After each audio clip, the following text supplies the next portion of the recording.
Hello student, I am Professor Pallavi Devkate. Welcome to next practical of Elective Econ 354. Course title is Structure and Dynamics of Indian Agriculture. Okay. In today's practical, we study about NABARD. It is National Bank for Agriculture and Rural Development.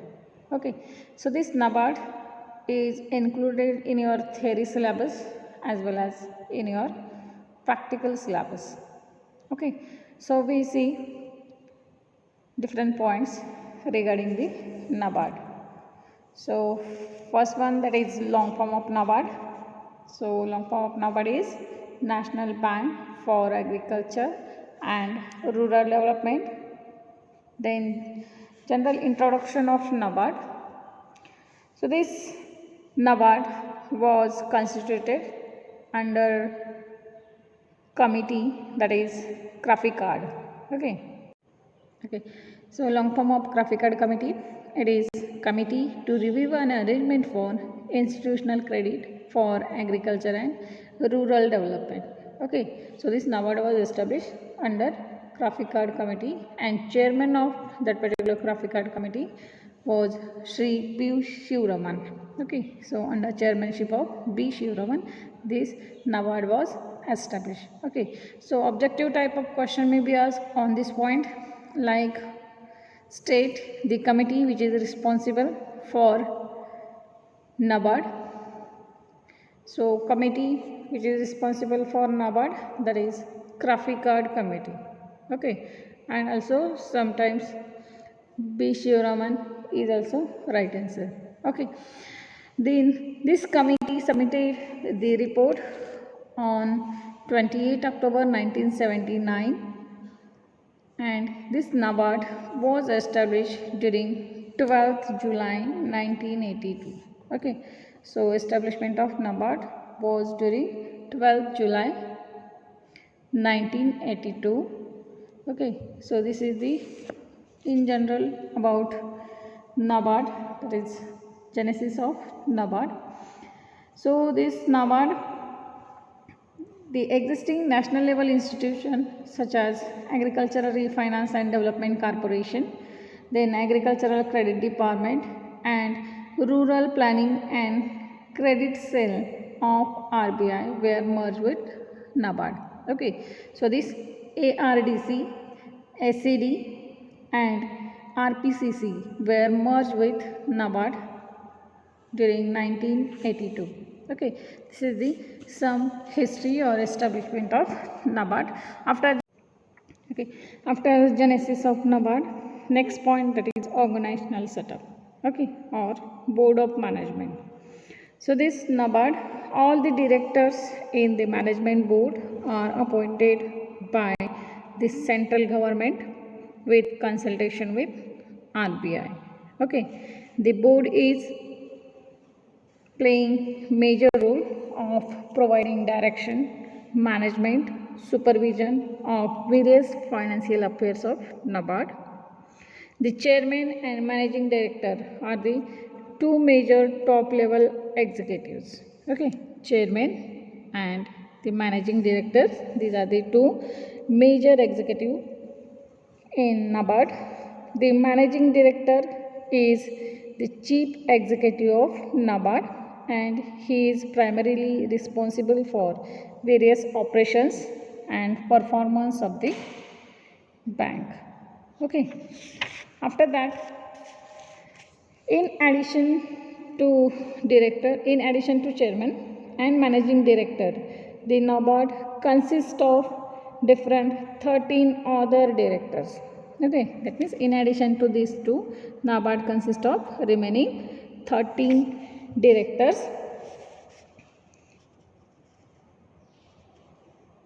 Out of these 13 directors, 2 are expert in rural economics and rural development.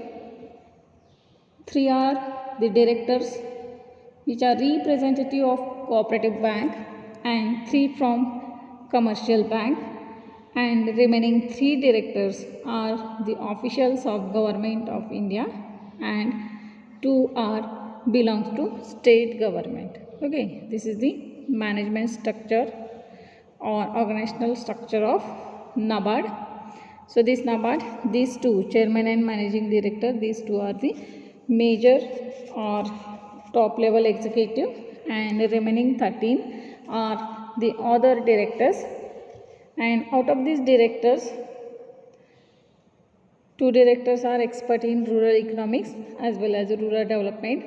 3 directors are representative of cooperative bank and 3 are representative from commercial bank, and 3 directors are officials of government and remaining 2 belong to officials of state government.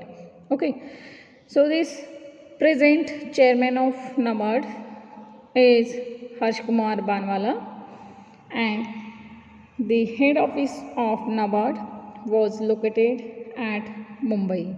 Okay, so this is the organizational structure of NABARD.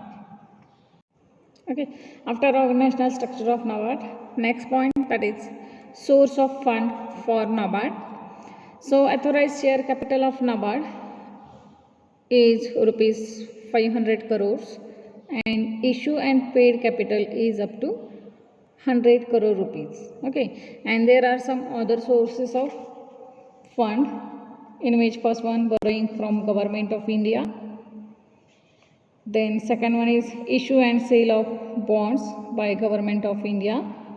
Then borrowing from RBI, deposits from state government and local authorities, and last one, that is gift and grants which are received. Okay, these are the different sources of fund to the NABARD. Okay, point, that is functions of NABARD. So the functions of NABARD are basically divided into 3 major functions of NABARD. In that first one, that is financial function, second one is developmental function, and third one is supervisory function. So these financial functions are again subdivided into refinance and direct finance. Okay, so in that first one, that is a refinance. So this NABARD is an apex refinancing institution which provide all types of credit need to the farmer in rural sector for rural development. Okay, next one, that is provision of finance. So these are the 2 major functions, that is refinance and direct finance in NABARD. After that, next function, that is development function. So NABARD provide different funds for development in rural areas, and last one, that is supervisory function. That means as like apex banking institution for rural or agricultural sector, NABARD provides supervision on cooperative societies and cooperative banking organization. Okay, so we see in detail about different functions of NABARD. So first function, that is direct finance function or financial functions, in which first one, that is direct finance. So this NABARD provide direct finance or loan for the food processing units in designated food parks. Then it also provide loan to the warehouse, cold storage, cold chain infrastructure, etc. Okay, also NABARD provide credit facility to the marketing federation, then rural infrastructure and development fund.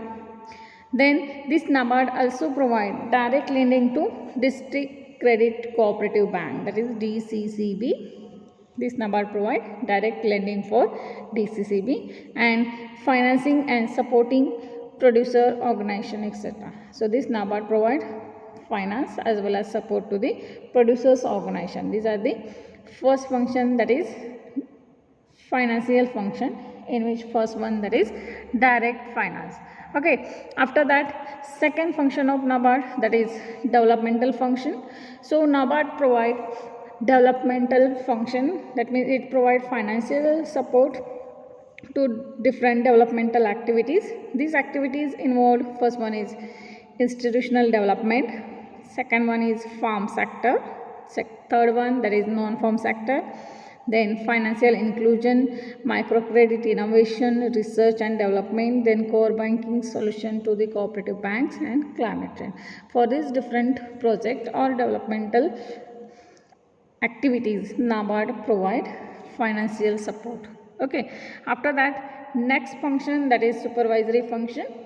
So in supervisory function, NABARD provides supervision as well as support to these different financial organization. In that first one, that is state cooperative bank, then central cooperative bank, that is district central cooperative bank, then regional rural banks, etc.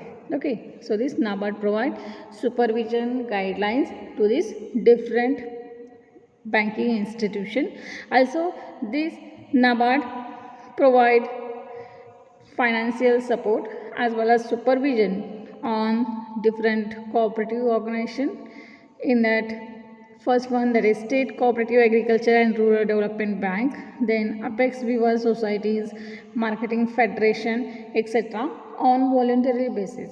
Okay, so these are the different functions of NABARD. Okay, so this is all about NABARD.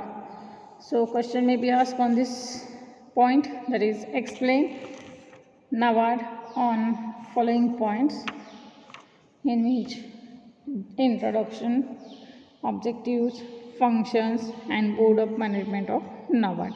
Okay, or sometimes short note may be asked on NABARD, etc. Okay, so this is all about today's practical, that is NABARD.